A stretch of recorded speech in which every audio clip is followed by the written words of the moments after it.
आपल्या मंत्रिपदाचा राजीनामा दिल्यापासून राष्ट्रवादी काँग्रेसचे नेते धनंजय मुंडे हे फारसे चर्चेत नाहीये। संतोष देशमुख यांच्या हत्येत त्यांच्या जवळची व्यक्ती वाल्मिक कराड यांचं नाव आल्यामुळे त्यांना आपल्या मंत्रिपदाचा राजीनामा द्यावा लागला। याच काळात मुंडे यांना आरोग्यविषयक समस्यांनाही तोंड द्यावं लागलं। त्यांना बेल्स पाल्सी हा दुर्मिळ आजार झाला होता। असं असताना धनंजय मुंडे हे नाशिकच्या विपश्यना केंद्रामध्ये विपश्यना करत असल्याची माहिती सूत्रांनी दिली।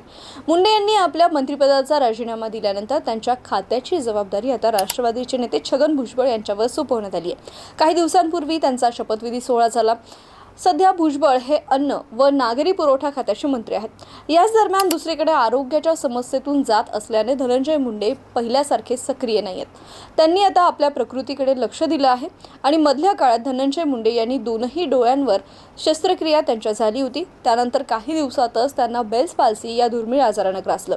विविध उपचार घेऊनही अद्यापही धनंजय मुंडे यांची प्रकृती हवी तितकी सुधारलेली नाहीये। वाल्मिक कराडमुळे मुंडे यांच्यावर झालेल्या आरोपांमुळे त्यांच्या विरोधकांनी लक्ष त्यांना केलं होतं। मात्र मंत्रिपदावरून दूर झाल्यानंतर त्यांनी मनःशांती करण्याचा निर्णय घेतला आणि त्यामुळेच धनंजय मुंडे यांनी इगतपुरी इथल्या सुप्रसिद्ध विपश्यना केंद्रात जाऊन विपश्यना करण्याचा निर्णय घेतला। 8 दिवसांपासून ते त्या ठिकाणी आहेत आणि ध्यानधारणा करत असल्याचं त्यांच्या निकटवर्तीयांकडून सांगण्यात आलंय।